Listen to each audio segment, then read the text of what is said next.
Hey guys, it's SF and nothing really up right now, but I do want to introduce you to the new normal dungeons. I did pull up a video of a run that I did on the fire one, on this one, but it kind of changed when it became light and dark. Kind of, not that big of a change, but it was somewhat of a change. My party's gonna be Low Lady, Light Murasame, and Tengu. Um, Basically, kind of want to show you how I run normal dungeons and kind of the recommended monsters that are really good for it. My friend's gonna be not Teeny. Teeny does work, but I do want Light Murasame. Pretty much a very stable party. Uh, what you kind of saw in the previous normal dungeon run that I did on the fire one is that it was basically all fire. Not fire, all no gravity barriers and zombies. This one there is an added of no damage wall. This team I'll probably run it on any tier on the last one, on the new normal dungeon. Even on the fire one, I'll still bring Tengu just for the no gravity barrier.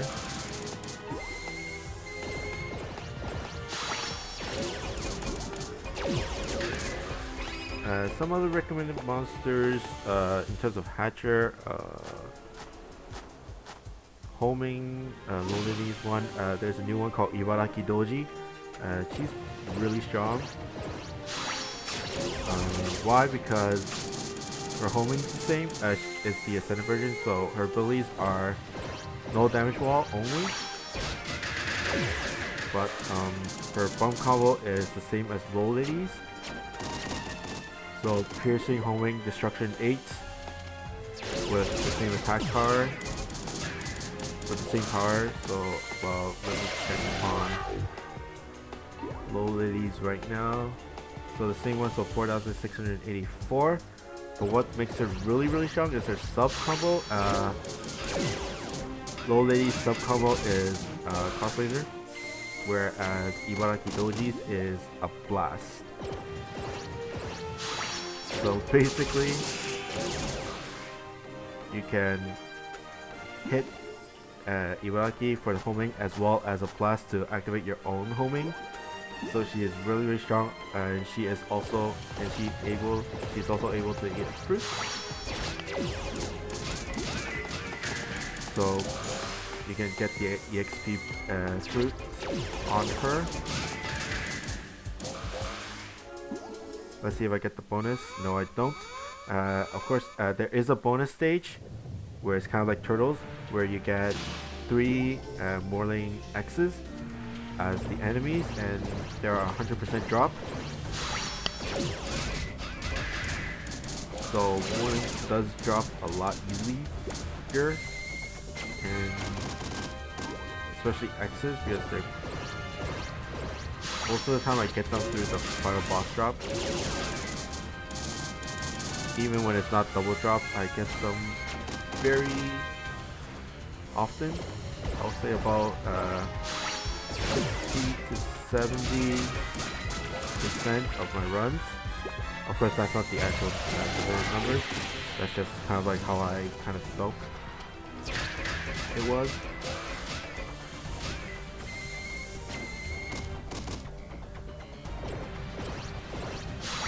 Now, of course, there is damage walls in this one, but it's not that big of a deal as long as you avoid them. The damage wall does do a lot of damage if you're not careful, especially with Murasame, where she is light, even though with her dark resist is still not enough. Goes to show you how much the damage wall does to monsters. But why I like Murasame is just because of the strike shot. There are better monsters with better homings, but not as a powerful of a strike shot. So Teeny does have a better homing, but like Mursa does have a better strike shot. Not as easy to hit as Teeny's giant laser, but the homing portion of that laser is very luck based, and if you miss those homings, then you won't be doing as much as Light Mursa on it.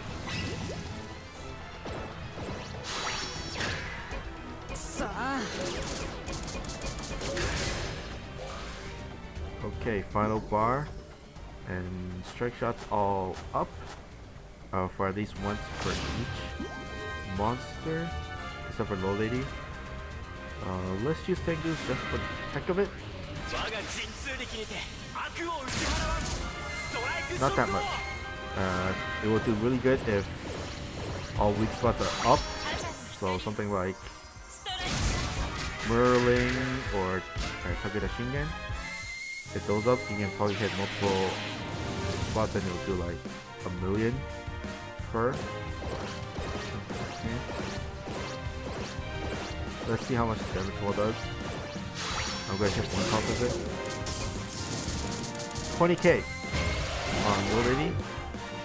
That was kind of close, but let Murasame just to finish it off. So damage wall does do a lot. So that's it.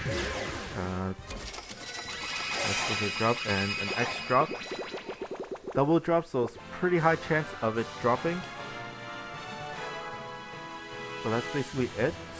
The dark one and the light one is pretty much the same. There are just damage walls that does do a lot when you're not careful and you accidentally bump into them. And of course, experience is really good. 1.25 EXP boost and gives me 5,600, and pretty good for ranking up as well, because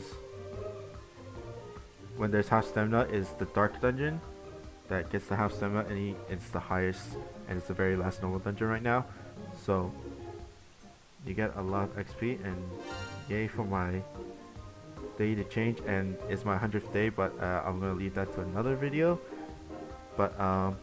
But that's basically it for my homing team in terms of farming. Yay for 100. For that's basically it. But there is another party that I kind of usually run. Is this one, just because of the max luck. But I kind of throw away the speed clear. So I usually do this one more than this one. And my friend is also a light Murasame as well. Usually, if there isn't, then I bring something like an Odo or something balanced character that is no gravity barrier. I usually run this one just for the max luck. Low Lady is kind of like sticking here forever because of the EXP boost, so 25%. I do want 50% on her. That's a gold fruit, but it's kind of hard. But this is a very recommended party for farming. Low Lady is kind of the only hatcher monster, but she's only there just because of the fruit. If you have other hatcher monsters that can eat fruits and they have an EXP boost, then bring that monster. Just that Low Lady is a better monster for the dungeon just because she does more than most other monsters that can eat fruits. But if you have like a teeny or something with homing, then she's pretty good. If you just want a full farmable team, then like Murasame, if you got one. If you can't get one, then Tengu Butterflight's okay. But Tengu, something like Tengu, who else is there? Something in terms of Louis the 13th or Polygarus or something. The green one. Let's see who else is pretty good. But I think this one. But Louis the 13th. Okuta Soji is okay. Especially for the last ones, the homing is okay, but the homing is not the best. And of course, like stuff like Visceron and Fenrir are pretty good. But you kind of do want to stack no gravity barriers. So Tengu is pretty much the best one out of pretty much all the farmable hatcher monsters out there. So I'm kind of working on max locking Tengu on my JB account, and of course he's coming up in NA, so hope you guys will be ready for the max lock him for the farming. Outside of farming, he's not that good, but he is okay. But that's basically it. I might do the NA version of this, how my NA farming team goes. But that's it for me. I hope you guys like and subscribe, and I'll see you guys next time. Bye.